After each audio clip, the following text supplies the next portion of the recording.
Hey guys, Jimmy here and welcome back to another video, and I'm sure you've already noticed we have a pedal cam. Awesome. The guys over at Frammy Autosport very kindly sent me some OMP red racing boots, as you can probably just about see now. They're really comfy to drive with. I've been driving them for a bit now to get used to them, and something I was really worried about was I wouldn't have the flexibility I have to start driving barefooted in these, but these are super flexible, really comfy, and it just adds to another level of immersion. So what I thought I'd do today is drive a car that requires a little bit of footwork, a little bit of heel and toe. So I decided on the NSU TTS because one, I've not done a video of this yet, and two, it's actually a really fun little car to drive despite not really having much power. I think it's under 100 horsepower. But this car is rear-wheel drive, very light, and rear engine, so it's actually a really fun, challenging little car to drive. So to match the short car, I'm going to go with the newly released short Karlskoga short circuit, because I haven't really driven this track before, so it's really cool for me to try and learn new circuits, especially with a car like this. And we're going to be doing a 15-lap race against 29 other AI cars. So we're going to have 30 of these little NSUs buzzing around the Karlskoga short circuit. It's going to be something. So here we are at the Karlskoga short circuit. Back of the NSU field, building up the revs, first gear engaged, and we are go. AI is a bit slow, and I even bog and still get a better start than these guys. Up into second gear, I'm going to go to the extreme inside there, bit of a late move. First corner here is very tight, doubles back on itself, bit of a hairpin, so we're going to break down, go into first gear very early, just try and pick a part of a circuit and try to get into contact with any of the AI around here. Good so far. Up into second gear, there's an AI on my left, so I'm going to be wary of him. Third gear now, and now another tight left, not quite as tight as T1, but down to second gear. So we can run around the outside, a little bit of room there. There's a 511. Thinks about coming across, but doesn't. And now for this last corner, sort of two corners into one, it's like a sweeper. Sort of take it into third, and then wait on the exit, and away we go. A little bit of contact from the car behind. Seems at that speed I'm better off going to second gear, but that's one lap done. Very short circuit here. And something that I really enjoy with a sort of slower car is to do the shorter circuits, and especially the AI here. Down to first gear again. Can we go around the outside? On the throttle there, back end trying to come around. Not really enough power to spin you out in this, but enough to get you sideways at least. Down to second gear again. Sort of having to wait now. There's not really much I can do offline around there. You can sort of go in a bit wider and try and run through that way, but that doesn't always work. There's a car off to the left there, I only just noticed that last second. I'm going to try second this time, out of this corner. And you see there just how little power this thing has. You can see the speedo there, that's in kph of course. If it was in miles per hour I'd be very happy, but it's not. We nearly tip 100 before coming to the end of the straight. Take the extreme wide line there and lock up the brakes, my bad. So we just do that there, just run it a bit too fast into that corner. You may notice as well I've got the HUD elements turned off, I think now, because a lot of the camera covers up the HUD elements. So let me know what you think of that, guys, and the positioning of the camera, etc. Obviously very keen to get your feedback. Let's keep it in second through here. I think again second is working better, even though we're quite near the top of the ref range. This car is a car you have to rev quite a bit to get the most out of it. Another lap complete to go by so quickly around here. Might have a look up the inside here. Now I'm going to brake a bit earlier because last time was a bit bad. I said brake earlier. Still going up the inside. That was a proper dive bomb. Hello 162. Sorry about that, friend. Just going to smash the that big old dent in your door there. Oh Jesus, getting squeezed the outside a bit now. Having to wait to turn in. There you go.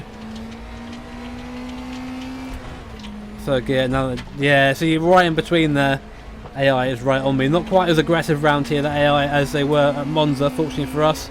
I've noticed that AI aggression become a little bit more severe since the last update, so maybe something's been changed there. I'd prefer them how they were before, but of course that's personal preference. Oh, AI braking very early there again. I just dive up the inside, and it is a dive. I don't think that's the fastest way through the corner, but the AI just take a very wide line into there, so it's just pushing this guy now.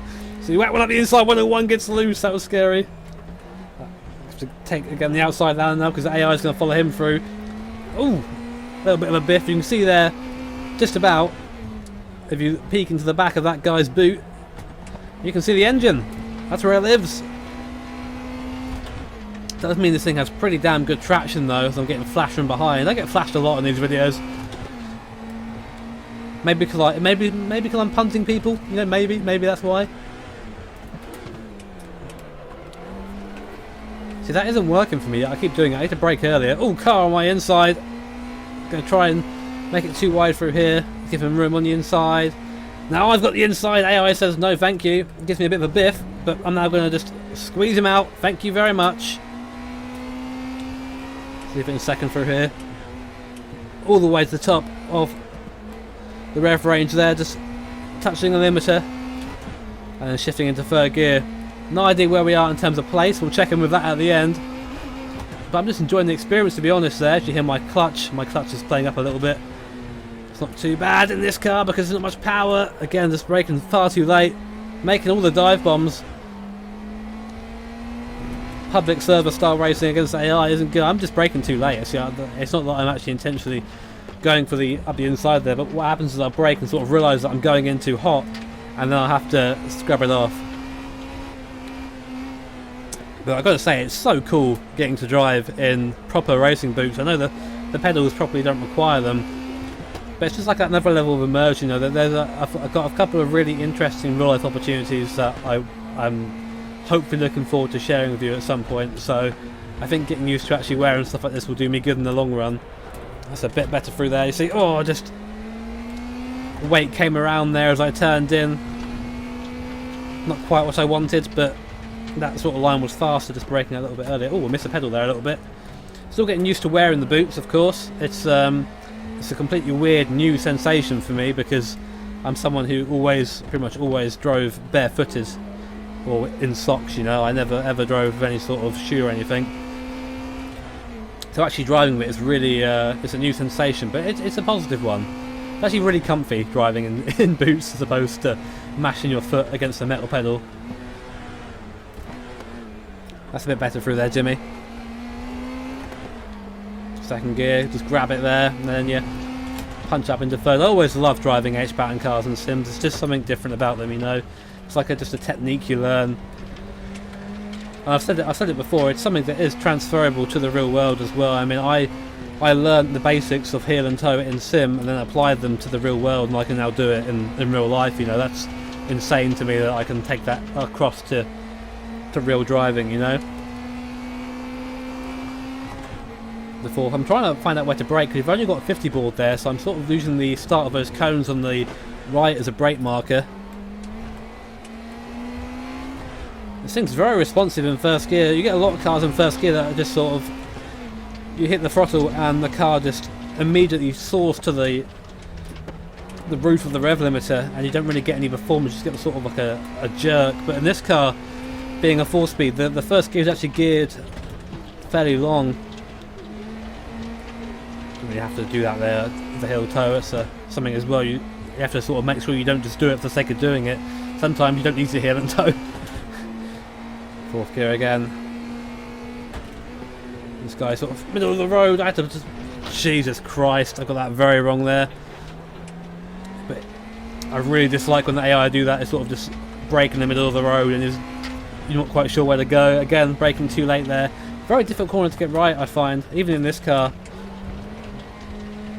But I love this sort of small, sort of club-like circuit.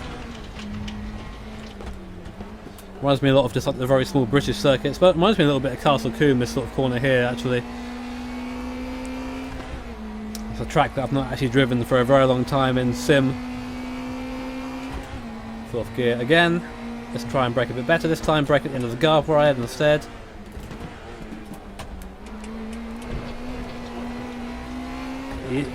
See, I missed the shift there. I had to very quickly sort of double clutch almost.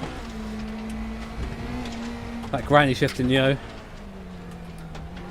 Take a nice big chunk out of that curb on the inside. Nice. Again, hit the limiter in the second around here.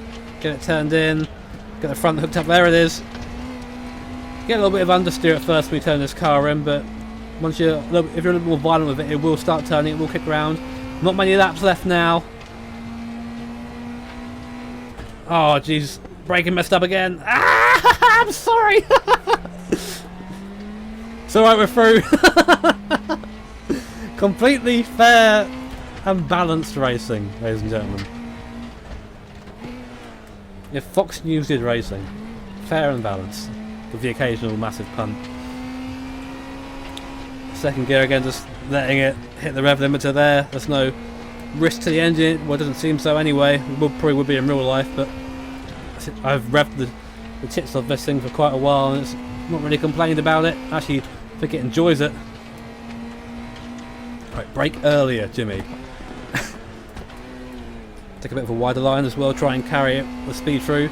Yeah, that's nice there. That's what I'm talking about. The first gear, almost struggling a little bit for traction there because there's a lot of weight distribution going on when you're throwing yourself into that corner, then hitting the throttle, especially that engine placed in the rear of the car. Makes the back a little bit unstable sometimes, but it's okay. Oh, saying that, got off the throttle there. Lift off oversteer. My favourite. Lift off oversteer in a car that has like less than 100 horsepower. Well, it's probably faster than the MX-5 to be honest. Stop, stop, stop, stop, stop, please. I thought about going into first there. I think there's a car on my inside maybe. No, there isn't. I thought I lost more time than I did there. A very fun little circuit this, as I said before. It reminds me of just sort of older British circuits a lot. I think I have a sort of soft spot for shorter circuits. I mean, I'm a big fan of Tsukuba, for example, and no one seems to like that circuit that I hang around with. Glorious Nippon Tsukuba, time trial, go for that sub-minute, etc.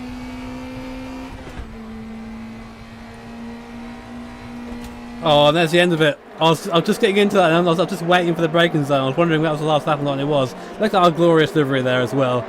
Most not the Volvo, but that is the end of that, ladies and gentlemen. And let me know what you thought of the foot cam. That's the real purpose of today's video. To sort of get an idea of the foot cam, if you enjoyed seeing it in this sort of idea. Was it too big? Was it too small? There you go, we came 18th, so we came sort of midfield there.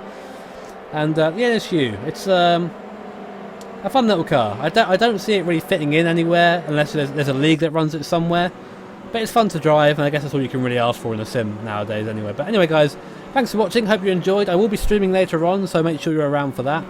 If you did like the video, make sure to hit that like button. If you really like it, hit subscribe to be notified of future videos. And do me a big favour and go check out Family Autosport. Their Facebook page is below as well. Just watching guys, have an awesome day. Catch you next time.